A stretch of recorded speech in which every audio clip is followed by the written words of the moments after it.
এখানে করা হয় না, ভাগ এখান থেকে। ছেঁড়া কাপড়, পায়ে ভাঙা চটি, কাঁধে একটা নোংরা পুটলি, ব্যাংকের গেটে দাঁড়িয়ে থাকা সেই বাচ্চাটিকে কারো কাছেই গ্রাহক মনে হচ্ছিল না। গার্ড উপর থেকে নিচ পর্যন্ত দেখল এবং সাথে সাথে হাত বাড়িয়ে বলল, এই বাইরে যাও, এখানে দাঁড়িয়ে থেকো না। বাচ্চাটি ঘাবড়ে গেল, কিন্তু থামল না। আশেপাশে দাঁড়িয়ে থাকা লোকেরাও হাসতে লাগল। তারপরও গার্ড মজা করে রাস্তা ছেড়ে দিল। যা, ভেতরে গিয়ে দেখে নে, কিন্তু লাইনে ঢুকবি না। আর বাইরের দারিদ্র থেকে একদম আলাদা এক পৃথিবী। বাচ্চাটি কাউন্টারের কাছে পৌঁছালো।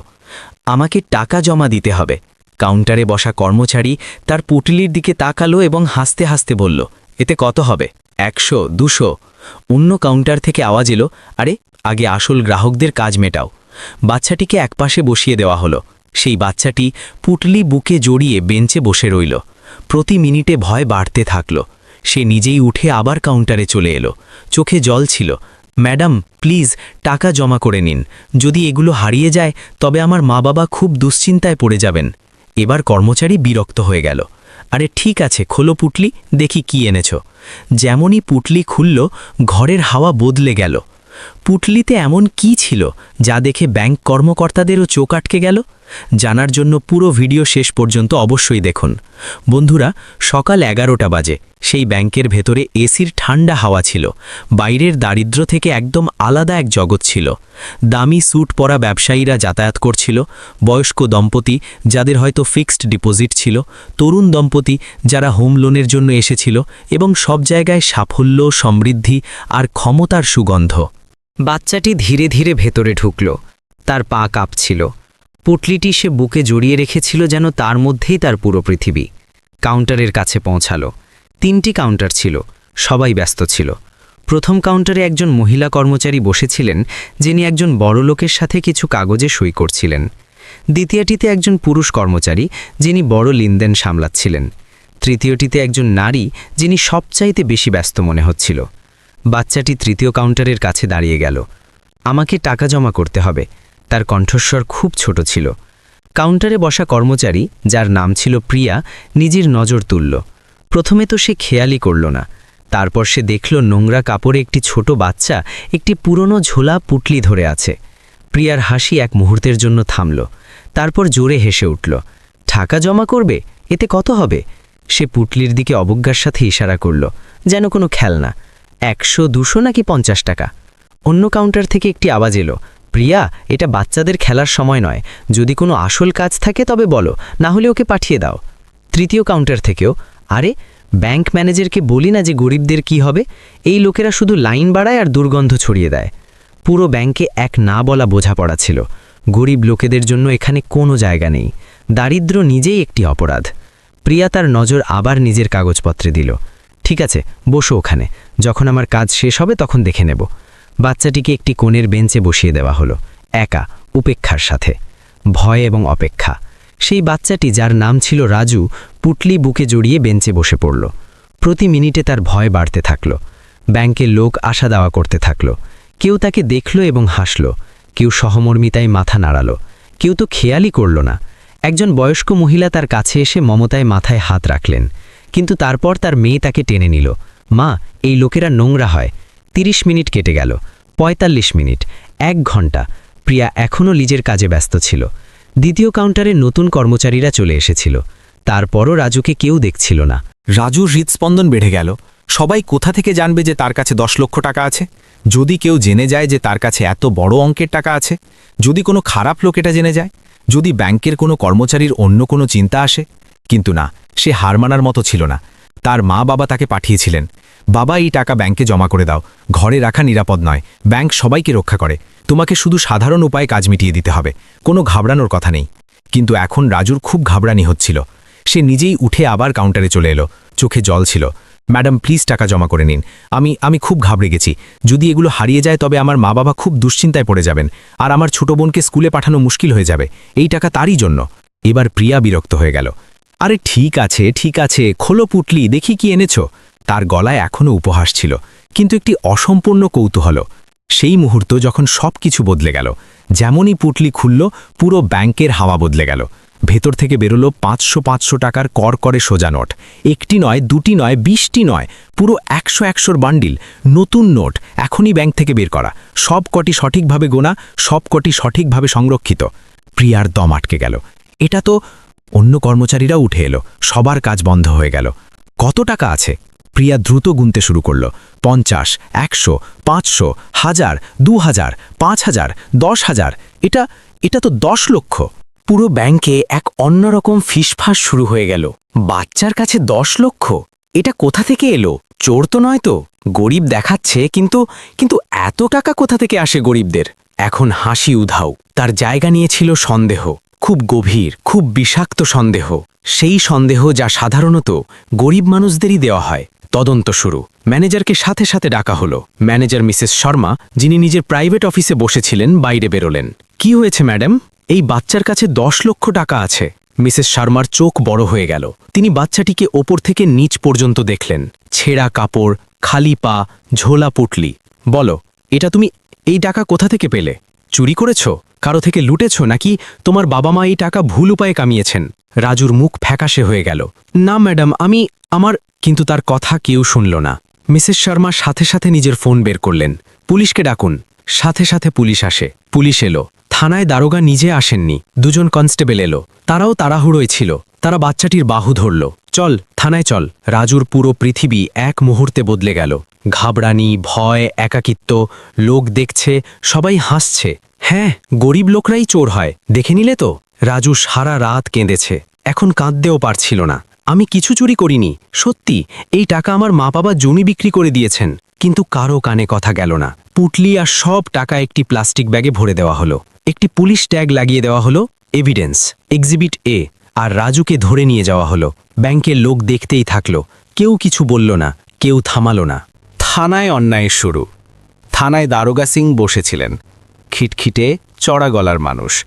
তার কারো প্রতি আগ্রহ ছিল না, শুধু নিজের কাজ শেষ করা। অনেক কেস, অনেক বাচ্চা, অনেক মিথ্যা অভিযোগ। সত্যি সত্যি বল, সে গর্জে উঠল। কোথা থেকে চুরি করেছ এই টাকা? কার বাড়িতে ডাকাতি করেছ? কোন দোকান লুটেছ? কোনো এটিএম ভেঙেছ? রাজু কাঁদছিল। আমি কিছু করিনি স্যার, এই টাকা আমার দাদার জমি ছিল। শহর বড় হলো তো জমির দাম বেড়ে গেল। আমার বাবা অর্ধেক জমি বিক্রি করে দিয়েছেন। সেই টাকা দিয়ে আমার বোনকে স্কুলে পাঠাবো। তার কণ্ঠস্বর তাপ ছিল, কিন্তু দারোগা হাসছিল। তোর মতো আরে এইসব ফেক স্টোরি সবার কাছে থাকে। হ্যাঁ, তুই চুরি করেছিস। দারোগা ফাইল খুলে দিল।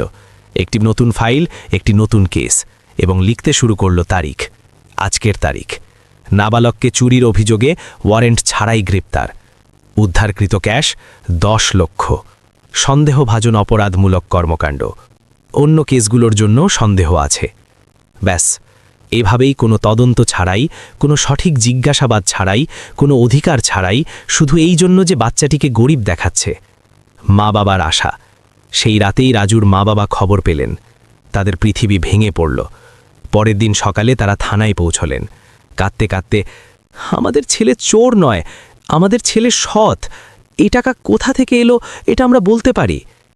কিন্তু দারোগা তাদেরও মিথ্যার দায়ে দোষী সাব্যস্ত করলেন। তোমরা দুজনে মিলে চুরি করো, ছেলেকে পাঠাও কাজ করার জন্যে, আর তারপরে এই বাহানা বানাচ্ছ। নরেশ আর মিনা, রাজুর মা বাবা, অসহায় ছিলেন। কোনো উকিল নেই, কোনো সংস্থান নেই, কোনো শক্তিশালী যোগাযোগ নেই, শুধু সত্য, যা কারো কাজে আসছিল না। উকিলের আগমন। তখনই থানার দরজা সজোরে খুলল। এক গরিব দম্পতি হাঁপাতে হাঁপাতে ভেতরে এলেন। তার পেছনে একজন মানুষ, জুতো ছাড়া স্যুট পরা, কিছু ফাইল ধরা। একজন উকিল, রাজ বার্মা, একজন নামকরা উকিল, যে সেই এলাকার গরিবদের জন্য কাজ করত। একজন অপরিচিত কেন? কারণ রাজুর মা বাবার এক বন্ধু তাকে কল করেছিলেন, ভাইয়া, আমাদের বাচ্চাটিকে ভুলভাবে গ্রেপ্তার করেছে ব্যাংকওয়ালারা, কিছু একটা করুন। উকিল সব শুনলেন, সব বুঝলেন, এবং সাথে সাথে গাড়ি বের করলেন। তিনি বললেন, এটা ভুল, এটা খুব বড় ভুল, আমি এই বাচ্চাটিকে বাঁচাবো। আইনি লড়াই। আমার নাম রাজ বার্মা। উকিল দারোগার মুখোমুখি হয়ে বললেন, আমি এই বাচ্চার উকিল। তিনি কিছু কাগজপত্র টেবিলের উপর রাখলেন। এগুলো জমির কাগজ, এটা প্রপার্টির পুরো ডকুমেন্টেশন, এটা সেল ডিড, এটা ব্যাংক রিসিট, এটা ট্যাক্স পেমেন্ট সার্টিফিকেট। সব কিছু আইনি, সব কিছু বৈধ। এদের পরিবারের কাছে তাদের দাদার আমল থেকে এক খণ্ড জমি আছে। শহরের সীমানা বাড়ার সাথে সাথে সেই জমি মূল্যবান হয়ে গেছে। 20 লক্ষ টাকার ছিল। এই জমি মার্কেট ভ্যালু থেকে একটু কমে বিক্রি করা হয়েছে। 10 লক্ষ তার একটি অংশ। এই টাকা একদম বৈধ, কোনো চুরি নয়, কোনো ভুল কাজ নয়। দারোগাকে এখন চুপ হয়ে যেতে হলো। উকিলের শক্তিশালী ভাষণ। শুনুন দারোগাজি, উকিলের আওয়াজ পুরো থানায় প্রতিধ্বনিত হলো। কোনো সঠিক তদন্ত না করে, কোনো ওয়ারেন্ট ছাড়াই, বাচ্চার কথা না শুনে আপনি তাকে গ্রেপ্তার করেছেন শুধু এই জন্যে যে তাকে গরিব দেখাচ্ছিল, যে তার কাপড় ছেঁড়া ছিল, যে তার কাছে টাকা থাকার যোগ্যতা নেই। এটা অন্যায়, এটা বৈষম্য, আর এটা বেআইনীয়। আমি আপনাকে ইনফর্ম করতে চাই যে এই বাচ্চা রাজু একদম নির্দোষ এবং আপনি তাকে ভুলভাবে অ্যারেস্ট করে একটি অনেক বড় আইনি লঙ্ঘন করেছেন। যদি আপনি এখনই এই বাচ্চাটিকে ইমিডিয়েট রিলিজ না করেন তবে আমি সরাসরি হাইকোর্টে যাব এবং আমি আপনার বিরুদ্ধে আর এই ব্যাংকের বিরুদ্ধে একটি প্রপার কেস দায়ের করব। ভুল গ্রেপ্তার, অন্যায় কারাদণ্ড আর বৈষম্যের। এই বাচ্চাটি এই সিস্টেমের ভিকটিম, কিন্তু আমি তাকে বিচার পাইয়ে দেব। দারোগা সিংয়ের মুখ লাল হয়ে গেল, খুব লাল। আপনি তো নিজের কর্তব্য পালন করছি, কিন্তু প্রমাণ ছাড়া কাউকে গ্রেপ্তার করা, তাও আবার বাচ্চাকে, এটা তো অন্যায্য। আর আমি এখনই লিগ্যাল নোটিশ ইস্যু করব। দারোগা জানতেন যে তিনি ভুল ছিলেন, পুরোপুরি ভুল। কয়েক ঘন্টা পর রাজুকে ছেড়ে দেওয়া হলো। তার মা বাবা তাকে জড়িয়ে ধরছিলেন, চোখের জল ঝরছিল খুশির, স্বস্তির। কিন্তু শুধু এটাই হয়নি, ব্যাংকের ম্যানেজারকে একটি ফর্মাল নোটিশ দেওয়া হলো। আপনারা কোনো সঠিক তদন্ত না করে শুধু দারিদ্র্যের ভিত্তিতে একটি বাচ্চাকে সন্দেহ করেছেন। এটা গ্রাহক অধিকারের চরম লঙ্ঘন। আপনাদের ইমিডিয়েট সেন্সিটিভিটি ট্রেনিং দেওয়া হবে। আপনাদের ব্যাংকের ইন্টারনাল পলিসিতে বড় ধরনের সংস্কার হবে এবং ভবিষ্যতে এমন কোনো ঘটনা ঘটলে আপনাদের বিরুদ্ধে কঠোর ব্যবস্থা নেওয়া হবে। ব্যাংকের সব কর্মচারী, প্রিয়া থেকে শুরু করে অন্য সবাই নিজের নিজের জায়গায় লজ্জিত হয়ে বসেছিল। দারোগাকেও একটি ফর্মাল ওয়ার্নিং দেওয়া হলো। তার রেকর্ডে একটি নোট যোগ করা হলো, ওয়ারেন্ট ছাড়া নাবালককে অবৈধ গ্রেপ্তার, ভবিষ্যতে নজরে রাখা হবে। পরের দিন পরিবর্তনের শুরু। পরের দিন রাজু তার মা বাবার সাথে আবার ব্যাংকে গেল। এবার পুরো পরিবেশ আলাদা ছিল, সব স্বাভাবিক ছিল, সব শান্ত ছিল। ম্যানেজার নিজে তাকে স্বাগত জানালেন। বাবা, আমাকে ক্ষমা করে দাও, আমরা তোমাকে ভুল ট্রিট করেছি। এটা ব্যাংকের ভুল ছিল, আমাদের ব্যর্থতা ছিল। প্রিয়া লজ্জায় নিজের কাঁধ ছুকিয়ে দিল।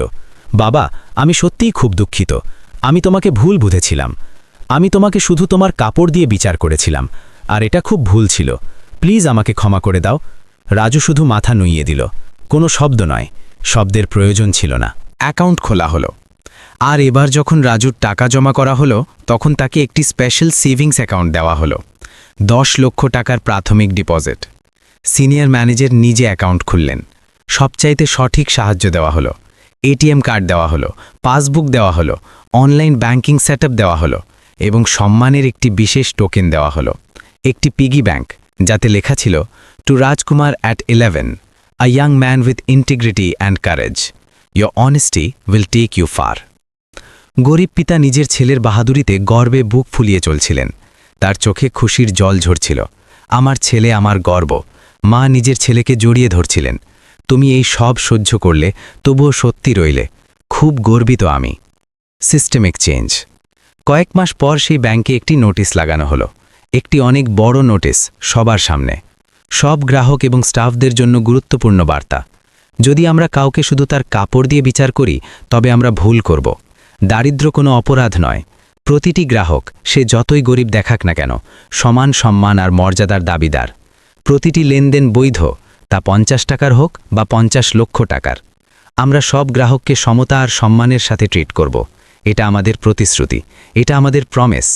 প্রতিটি কর্মচারীকে বাধ্যতামূলক সেন্সিটিভিটি ট্রেনিং দেওয়া হবে। ধন্যবাদ সেই বাচ্চাটিকে যে আমাদের মানবতা শিখিয়েছে। সেই নোটিশের নিচে একটি ছবি ছিল, রাজুর হাত জোড় করা, শান্ত মুখ, চোখে মর্যাদা, তার হাতে নিজের নতুন এটিএম কার্ড, তার মুখে একটি শান্ত হাসি। Final message. বন্ধুরা, এটি একটি গল্প, কিন্তু এটি কোনো কাল্পনিক গল্প নয়। এটি সেই লক্ষ লক্ষ মানুষের গল্প যারা প্রতিদিন এমন বৈষম্যের সম্মুখীন হন। দারিদ্র্য কাপড়ে থাকে, মানুষে নয়। টাকা ব্যাংকে জমা হয়, হৃদয়ে নয়। যে ব্যক্তি শুধু বাহ্যিক রূপ দেখে সিদ্ধান্ত নেয়, সে প্রায়শই সত্যের সামনে লজ্জিত হয়। একটি বাচ্চা যার কাপড় ছেঁড়া ছিল, পুরো ব্যাংকে শিক্ষা দিয়ে গেল যে মানবতাই সবচাইতে বড় সম্পদ। যদি এই গল্প আপনাকে ভাবতে বাধ্য করে থাকে তবে লাইক করুন, সাবস্ক্রাইব করুন আর কমেন্টে লিখুন মানবতাই সবচাইতে বড় সম্পদ।